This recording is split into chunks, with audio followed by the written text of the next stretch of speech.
Hey, what's going on, guys? I hope you all are doing well today. Elliot here, and welcome back to The Fragrance Well. So today we are going to be doing 1 scent a month. Only choose 1 scent for every month of the year, part 2. I have done a part 1 to this. My inspiration for the fragrances I chose in that first part were basically centered around the season for North America, that is, the season that is kind of present during that month, and also tailoring it a little bit to maybe some of the festivities that go on during those months. This time I just pretty much focused on the seasons. I didn't really pay much attention to what festivities might be going on in the month or what might be a typical activity. I just chose it based on the season. If I do a part 3 to this, I'm gonna come at it from a different angle. So yeah, that's what we're gonna do today. So therefore there are 12 fragrances, so we got a lot to get into. So let's not waste any more time. But before we get started, as always, please remember to like the video, subscribe to the channel if you haven't already, and if you do like the content, and hit that bell icon and enable notifications so you can be notified when I upload new videos.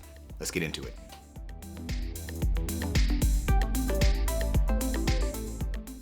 Alright guys, let's go ahead and get it started. So we're starting with the month of January. For January, I chose this fragrance here from the house of Dior. This is Dior Homme Parfum. Dior Homme Parfum for the month of January. So why did I choose this for January? Well, number one, this is a winter fragrance as far as I'm concerned in terms of where it may shine its most. And January is right in the middle of winter. For most people, January is a cold month. So I figured, hey, great winter fragrance. And also, why not start off the year with a bang? Let's use one of the best designer iris fragrances ever created in many people's eyes. And I certainly big fan of this one. I do love the leather that has kind of been pushed forward as the supporting note to the iris for this version out of the Dior Homme fragrances. I also think that makes it kind of the most masculine version of the original Dior Homme fragrances, in my opinion, with that leather, how forward it is, how heavy it is, and it's also quite woody as well. But I think this fragrance is an absolute masterpiece and a great fragrance for the winter months if you want to choose something that is, winter centered, so to speak. And also, you'll definitely start off the year with a bang with this one, in my opinion. So once again, for the month of January from the house of Dior, this is Dior Homme Parfum. All right, next up, we got one for the month of February, and this is going to be from the house of Ramon Monegal, and it's Next to Me. Ramon Monegal, Next to Me. So I guess for the month of February, I decided to choose a scent with a little bit more Middle Eastern characteristics to it. This is a very incensey fragrance at its heart. That's kind of how I experience it the most, but it's quite tropical and fruity off the top. And again, very incensey, so it has smoky vibes, very dry, woody vibes, some nice floral aspects to this fragrance as well. Quite a complex scent, all kind of, a lot of notes just culminating into something very beautiful, in my opinion. The reason I think I might have chose this one is typically for most people, February is still very much a winter month. It's very, very cold. But for some, once you kind of get towards the end of February, spring might just be kind of peeking its head out. And I think this has elements that kind of cater to that. But it's also just a very nice complex fragrance that I think works really kind of an inner temperature, in my opinion. But there's an element of it that makes it very nice for cooler weather, but also kind of heading into transition months. I think that's why I chose this one. So for the month of February, this is Ramon Monegal's Next to Me. All right, next up for the month of March, chose this one from the house of Amarud, and this is Lunar Vetiver. Amarud, Lunar Vetiver.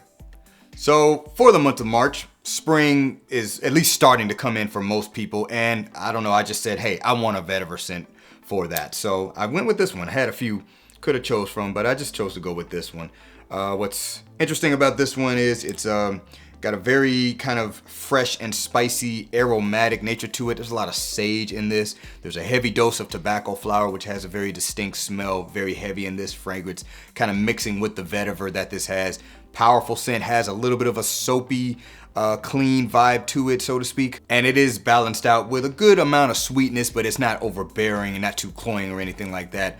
Really does kind of encapsulate spring in a way, in my opinion, and I think this would just be a really good, interesting option for those spring months. If you want to rock a vetiver scent, that's pretty much why I chose this one, and that's the end of it. So for the month of March, from the house of Amarud, this is Lunar Vetiver. All right, next one for the month of April, coming from the house of Marc-Antoine Barras, we've got Ganymede. Marc-Antoine Barras, Ganymede for the month of April. Well, look, I had to at least put one of my favorites in here somewhere, so I figured, hey, why not for April? No other reason than I think this scent, another one, pretty much can work at any temperature, but I thought it'd just be a really solid choice for April. This fragrance is very mineralic, has a very orange flavored tinge to it, kind of a dry woodiness to it, very interesting, very unique scent. Certainly has, it's inspired by other options available at this point, but I still definitely like this one. And also spring is pretty much in full effect in April, and this one would just be a great one for the month of spring in my opinion. So once again, from the house of Marc-Antoine Barras for the month of April, this is Ganymede. All right, next up for the month of May, we've got one from the house of Hermes. It's gonna be H24 Eau de Parfum. Hermes H24 Eau de Parfum. Now, if you're a late spring monther, usually when you get to May, everybody's at least seen some spring weather by that time, and it's usually in full effect. And this is a perfect spring fragrance where you're pretty much committed to what encapsulates a great spring fragrance. The fragrance is green, has a little bit of a metallic nature to it, has some yellow florals, kind of giving it a little bit more different, a little bit different floral feel than a lot of floral fragrances. So you might want to check that out. I do think some people might find this to have a pickly smell. I have experienced those fragrances where people say they get that, and it doesn't really bother me, but I feel like this kind of has that element, so something to watch out for. But all in all, I think a gross improvement over the Eau de Toilette, and that green freshness that this fragrance has just makes me think spring, and I'm glad I got it now because it pretty much puts me in the mindset of spring, even though we're not quite there yet. This is a perfect fragrance for that. So once again, for the month of May, from the house of Hermes, this is H24 Eau de Parfum. All right, next up, we're moving on to the month of June from the house of Xerjoff. This is Mefisto Gentiluomo. Mefisto Gentiluomo from Xerjoff Casamarati.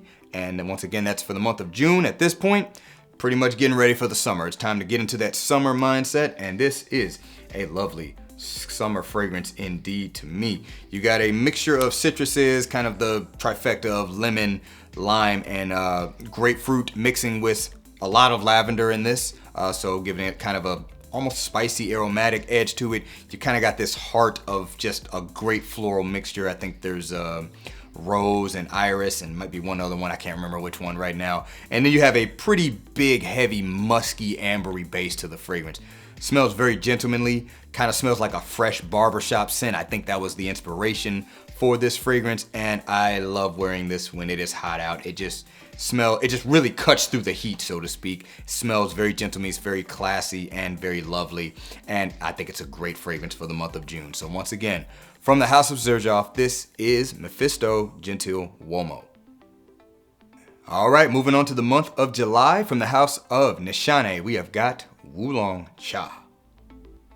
Nishane Wulong Cha for the month of July. So obviously for most people, July, it's hot. There's no question about it. It's certainly hot and humid here. Rains typically don't pick up till the end of July to August, but I guess that's not really important here. This is, first of all, wonderful warm weather fragrance that is powerful. So that's a, popular point for some people, but this smells like orange flavored tea.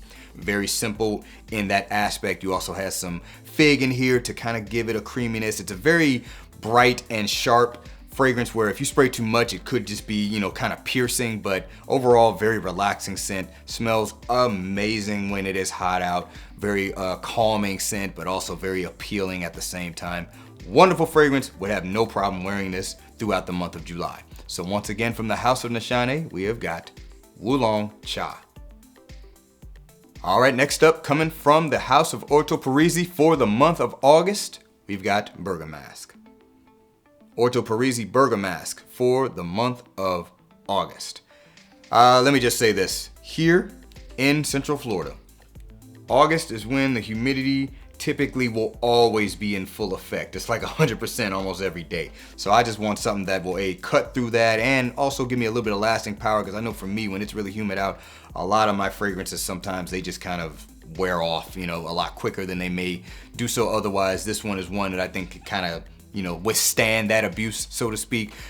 Very bright citruses with this, very sharp and fresh citrus feel. And combining with that, it's a heavy dose of musk, very strong musk scent. When you smell it close to the skin, that musk may be a little bit funky, but in the air, it just blends into this magical cloud of fresh and clean awesomeness, so to speak. But this is a powerful fragrance, certainly, and it definitely will kind of do well, I think, for the month of August, at least here. And I imagine for most people, it's hot there wherever you are too. So great fragrance for that kind of midpoint of the summer, so to speak. So once again, from the house of Orto Parisi for the month of August, this is Bergamask.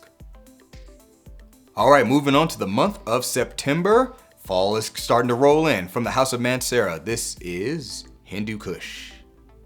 Mansera Hindu Kush for the month of September.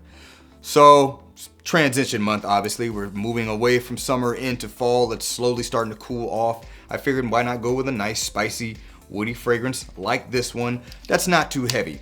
It is quite green as well, but a lot more spicy than it is green in anything.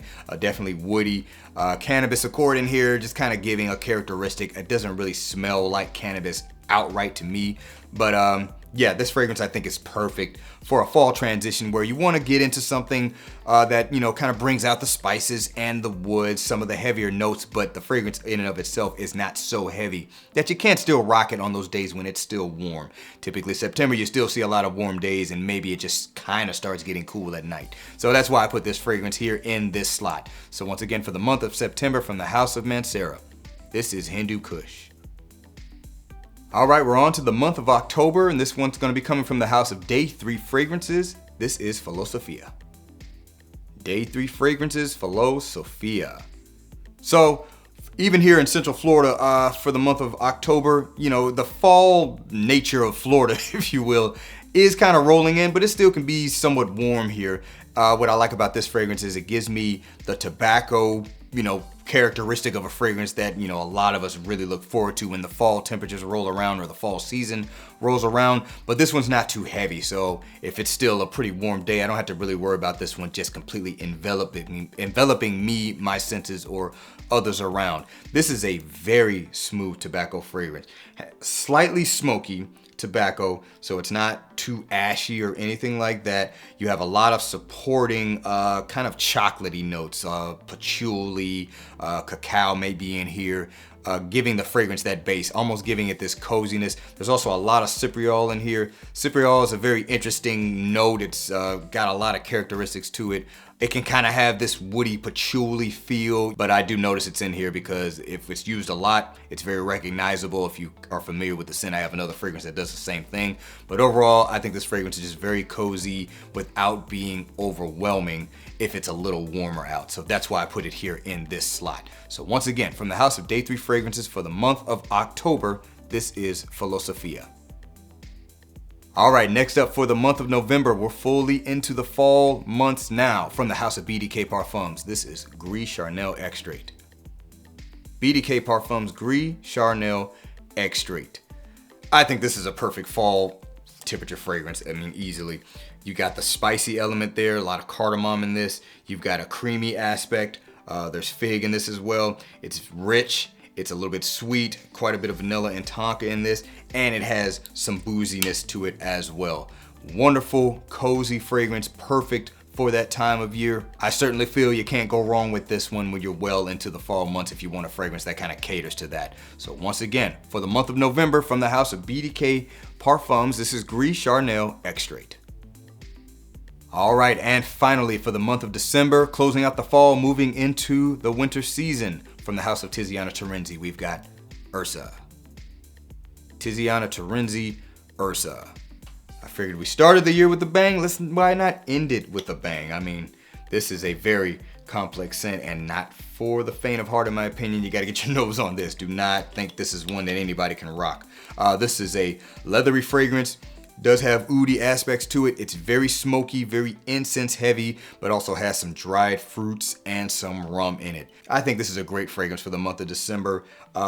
I know I said I wasn't really considering the, holiday celebrations that may go on during some of these months, but frankly, I think this is one that actually would work for that too, at least in certain occasions, if you wear it correctly. But this one here, great for the temperature, great for the time of year, kind of encapsulates everything that's great about cool weather fragrances, in my opinion. So that's why I put it here in the December slot. So once again, from the house of Tiziana Terenzi, this is Ursa. Alright guys, that's going to do it for this video. We picked a fragrance for every month of the year. Let me know down in the comments below what you thought of some of my choices, if you would swap some out, or if you want to make your own list, feel free to make it. Looking forward to seeing what you guys have to say. I appreciate you guys watching all the way until the end. Remember to be well and smell well, and I will see you in the next episode of The Fragrance Well. Have a good one.